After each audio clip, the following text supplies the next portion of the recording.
Raden, sebaiknya Raden pulang. Karena Ramanda Senopati sangat cemas atas kepergian Raden. Saya tidak mau pulang. Apa pendapat Kakang tentang kejadian dengan Jogoboyo tadi? Apa salah saya menggunakan ajian? Padahal, orang tua itu beberapa kali nyaris membunuh saya. Memang, sebenarnya Berangas Jogoboyo memang pantas untuk menerima ajian gelap ngampar milik Raden. Tapi Romo terus-menerus menyalahkan saya.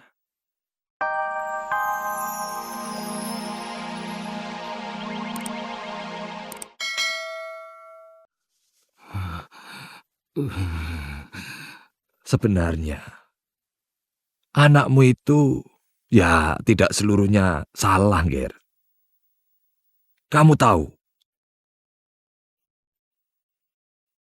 keris yang digunakan oleh Ki Brangas Jogoboyo itu keris sakti, Ki Dewandaru.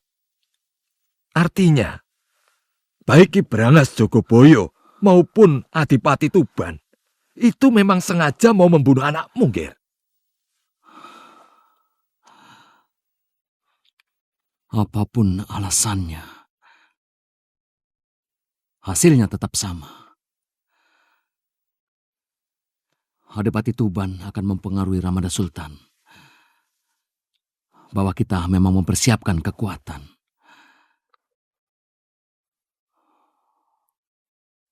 Kau tahu apa artinya itu, Ronggo?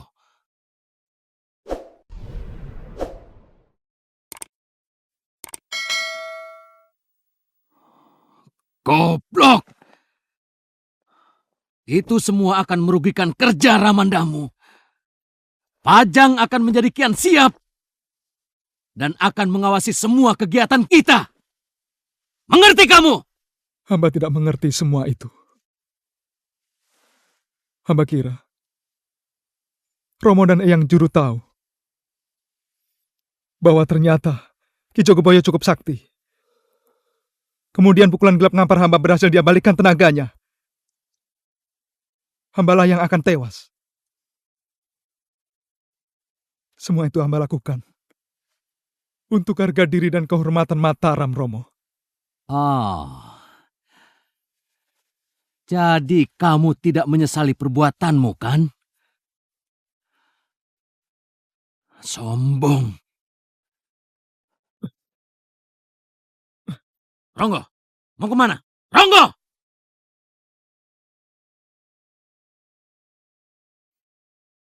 Angger terlalu keras menegur Ronggo.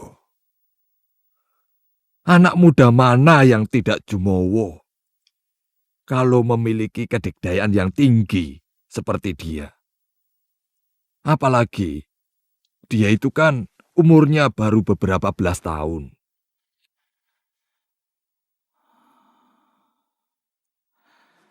Anak itu memang sudah sejak kecil susah diatur. Yang saya takutkan, kesaktian yang dia miliki sudah ada sejak dia lahir.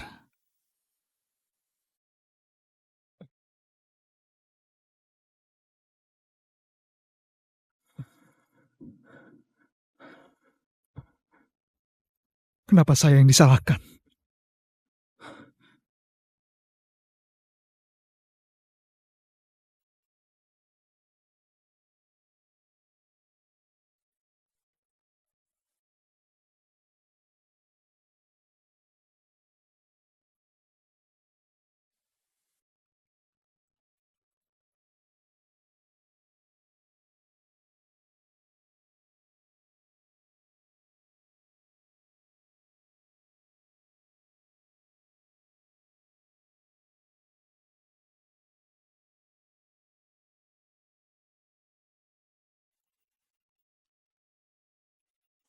Cari Ronggo sampai ketemu.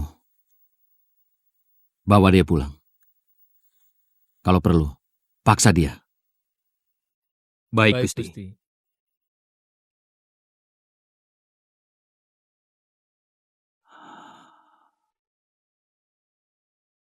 Kenapa kejadiannya seperti ini? Saya yakin Kanjeng Adipati Tuban Pasti ngoceh yang tidak-tidak kepada Ramanda Sultan.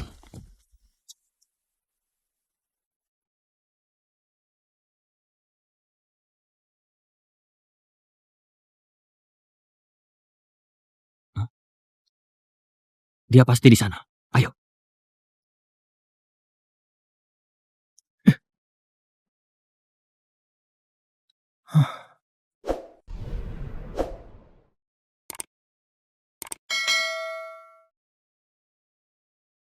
Raden, sebaiknya Raden pulang. Karena Ramanda Senopati sangat cemas atas kepergian Raden. Saya tidak mau pulang. Apa pendapat Kakang tentang kejadian dengan Jogoboyo tadi? Apa salah saya menggunakan ajian? Padahal, orang tua itu beberapa kali nyaris membunuh saya. Memang, sebenarnya Berangas Jogoboyo memang pantas untuk menerima ajian gelap ngampar milik Raden. Tapi Romo terus-menerus menyalahkan saya. Saya tidak mau disalahkan. Karena saya sama sekali tidak bersalah. Tapi sebaiknya Raden bicarakan baik-baik. Tidak pantas sebagai putra tertua, Raden bertindak begitu saja. Saya tetap tidak mau pulang. Saya mau melalang buana. Kakang mau memaksa saya? Kami dimarahi kalau tidak bawa Raden pulang. Kami hanya menjalankan tugas, Raden.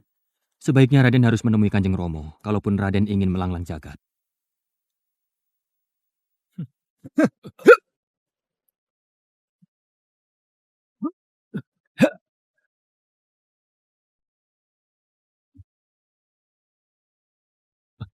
Itu dia.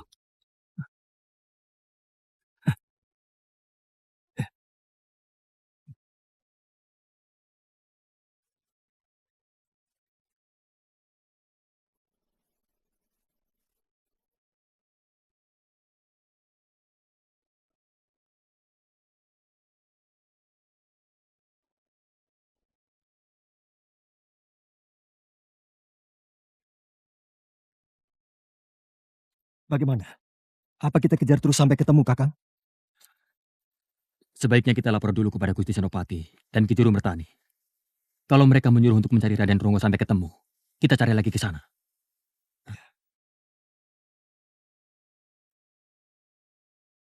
Sebaiknya kamu laporkan saja kepada Ki Juru Mertani.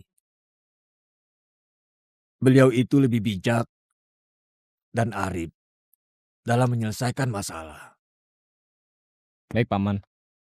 Mungkin sementara nanti malam saya akan menginap di rumah Ki Gede Karanglo sebelum meneruskan ke Mataram.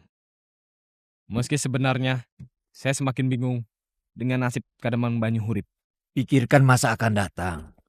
Jangan terlalu kamu bawa hatimu pada kejadian yang telah lalu. Iya, Paman. Saya permisi dulu, Paman. Terima kasih atas kebaikan Paman selama ini. Hati-hati di jalan. Jalan menuju Mataram sangat berit. Banyak begal dan rampok. Ini untuk bekalmu. Terima kasih, Paman.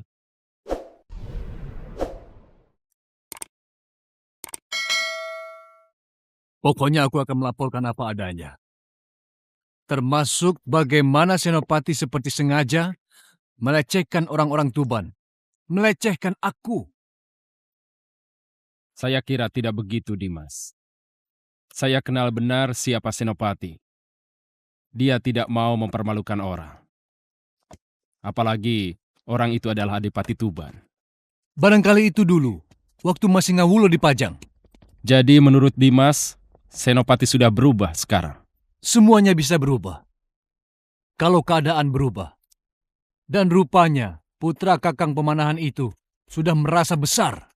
Melebihi para pangeran Adipati. Dimas Adipati. Sungguh terlalu dini menilai orang hanya dalam sekejap. Termasuk menilai apakah pembangunan di Mataram itu punya tujuan-tujuan seperti yang dikhawatirkan orang selama ini. Saya takut. Laporan-laporan yang sesungguhnya masih keliru bisa menyebabkan keputusan Ramanda keliru pula. Akibatnya, rakyat kecil yang akan menderita. Aku makin tidak mengerti jalan pikiranmu, Kang Mas. Lawong sudah jelas tingkah laku mereka kok. Apa Joget Rangin bukan suatu pertanda? Mereka sebenarnya memaklumkan kepada kita bahwa Mataram sudah mempersiapkan sebuah kekuatan. Bukan begitu toh, Kang Mas? Coba, simak dengan lebih seksama.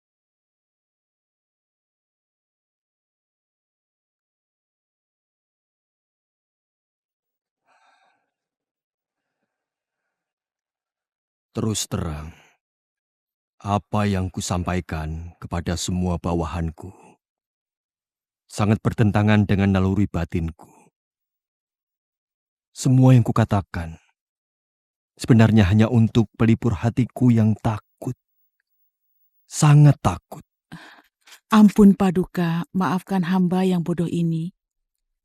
Hamba tidak mengerti kenapa Paduka mesti takut. Mataram hanya satu dukuh yang kecil dibanding dengan kekuatan Pajang, Paduka. Dinda, kau masih ingat ramalan Kanjeng Sunan Giri yang pernah kuceritakan? Bahwa suatu hari di tanah Mataram akan muncul raja besar yang menguasai tanah Jawa. Bukankah suatu hari itu belum tentu sekarang, Paduka? Belum tentu itu. Bisa memang belum tentu. Atau memang tentu. Bukankah begitu, Dinda?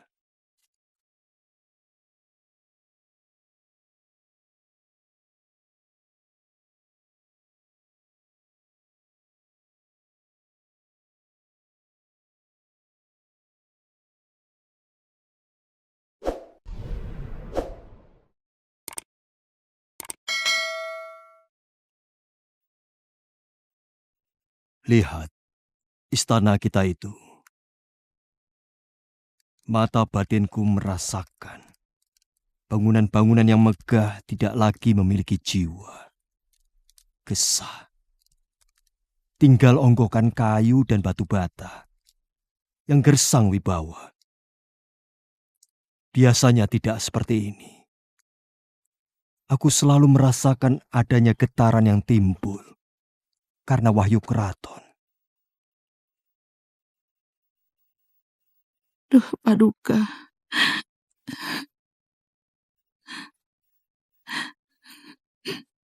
Senopati anakku. Sebenarnya aku sangat menyayangi dia. Sejak kecil kurawat seperti anakku sendiri. Segagah apa dia sekarang? Sampai tega untuk tidak memenuhi kewajibannya datang menghadapku.